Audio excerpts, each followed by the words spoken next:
एक सवाल है सर, अब तक आप कितनी प्रतियोगी परीक्षाओं में विद्यार्थी के रूप में शामिल हुए? देखो मेरी पहली परीक्षा एसएससी थी जी। तो एसएससी मैट्रिक सीजीएल दोनों में हुआ, दोनों में मेंस फेल हुआ। फिर यूपीएससी दिया, यूपीएससी में मैं आईएएस मेंस दिए और सीडीएस में मैं एसएससी देके आया, आईएमए का एनुअल रिलेटेड दिया और असिस्टेंट कमांडेंट में फिजिकल हुआ। परीक्षा सबके पास करी और ये सारा हो गया। रेलवे में एक असिस्टेंट स्टेशन मास्टर का पेपर दिया था जिसमें मैं साइको टेस्ट में फेल हुआ था, रिटन क्लियर था। और एक बैंक का दिया था उसमें रिटन में फेल हो गया, केंद्र में रिटन नहीं दिए। स्टेट की बात करूं तो आरपीएससी में आरएस का दिया, इंटरव्यू भी दिया था और फर्स्ट आरएस का तो आप 4 बार दे दिए। हाँ, इंटरव्यू भी दे चुका आरएस का जी। आरएस का दिया, कॉलेज प्रोफेसर और फर्स्ट ग्रेड और सेकंड ग्रेड, हेडमास्टर, एक एग्रीकल्चर मार्केटिंग ऑफिसर आया था, देने तो नहीं गया लेकिन उसमें तैयारी की थी। हाँ, तैयारी करी थी, गया नहीं था। तो ये सारी परीक्षाएं मैंने पास भी कर ली आरपीएससी की तो। और बस यही परीक्षाएं दी थी। हाँ, एक नवोदय विद्यालय में हुआ जी, एयरफोर्स में, आरबीआई में और कोई छोटा मोटा रह गया तो पता नहीं। 30-35 की परीक्षाएं लगभग खूब मान के। यही अनुभव अब बच्चों तक जा रहा है। मतलब बच्चे कई बार ये सोचते हैं कि कैसे क्या करना है, लेकिन ये अनुभव ठोकरें खाने से उन्हें बचा देता होगा। बस बिल्कुल, ये चीजें कहीं न कहीं देखो हमने 2006 से मैंने परीक्षाएं शुरू करी, 18 तक दी। 12 सालों में मान के चलिए 2-3 का एवरेज तो साल का आई है। 30-35 परीक्षाएं दी है, पास लगभग सब में हुआ। किसी दूसरे या तीसरे चरण में फेल हुआ अलग इश्यू है, पहले चरण में मेरा साथ लगभग कम लगी है। तो अब इन 30-35 परीक्षाओं का जो एक्सपीरियंस है ना, वो आपको किसी किताब में नहीं मिलेगा। बिल्कुल सही बात। और शायद यही बातें बच्चों को अंदर से कनेक्ट कराती हैं। हाँ, तब कई बार बच्चे कहते हैं आपके इस पॉडकास्ट के नीचे भी कमेंट आए कि सर की बातें रियलिस्टिक होती हैं, धरातल की बातें होती हैं। क्योंकि सच बात ये है कि मैं उन स्थिति से गुजरा हूँ, इसीलिए आपकी बातें छू जाती है। वो यथार्थ है, इसमें आदर्शवादी बातें नहीं। मतलब कहते हैं कि बादाम खाने से अकल नहीं आती, ठोकरें खाने से आती है। लेकिन मैं इसमें थोड़ा सा ऐड करता हूँ कि ठोकर खुद को खानी जरूरी नहीं है। हमने खा रखी है, आप उनसे भी सीख सकते हो। और जिसमें गणपत सिंह जी का नाम आ जाए तो फिर बाकी सभी विराम ले लेते हैं। अगला प्रश्न मैं सर से पूछता हूँ, इसमें से सर पहली सफलता आपकी कब, जिसमें ज्वाइन किया आपने?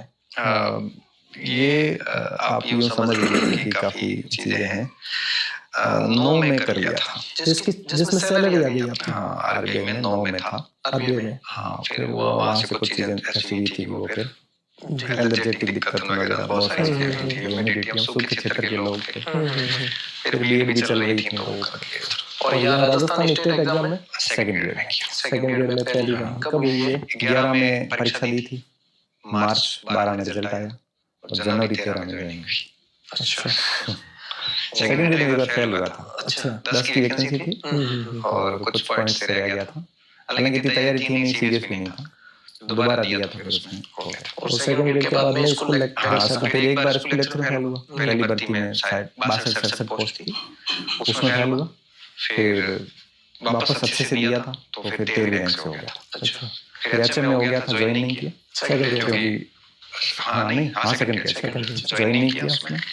उसमें मार्क्स भी 420 के आसपास थे, 423 कुछ मार्क्स थे। डॉक्यूमेंट चेकिंग नहीं करवाई थी क्योंकि कॉलेज में हो गया। अच्छा, फिर कॉलेज में ज्वाइन किया। फिर मैंने कहा एक डॉक्यूमेंट चेक करवा के किसी एक भाई की सीट जाएगी फालतू, तो हमने ग्रुप बना के 5-7 लोगों ने डॉक्यूमेंट्स दिए नहीं थे आरपीएस में। सिविल सेवा में जाने की इच्छा? सिविल सेवा में इच्छा मेरी हुई थी सेकंड ईयर के अंदर। तो कई सारे साथी तैयारी कर रहे थे और मेरे को यही बूस्ट कर रहे थे कि यार तेरा जीएस बहुत अच्छा है, सब चीजें ठीक है, तू कर सकता है। तो मेरे उसी समय से मन में कहीं ना कहीं प्रस्फुटन हुआ कि मैं करूंगा। सेकंड ईयर बढ़िया तैयारी की, फाइनल में बहुत अच्छी तैयारी करी और 9 में जब प्री निकला तो मुझे भी लगा कि मैं करूंगा। तो फिर वो बहुत अच्छा लग रहा था कि भाई मैं कर लूंगा। फिर अल्सर के साथ ही वापस मन खराब हो गया।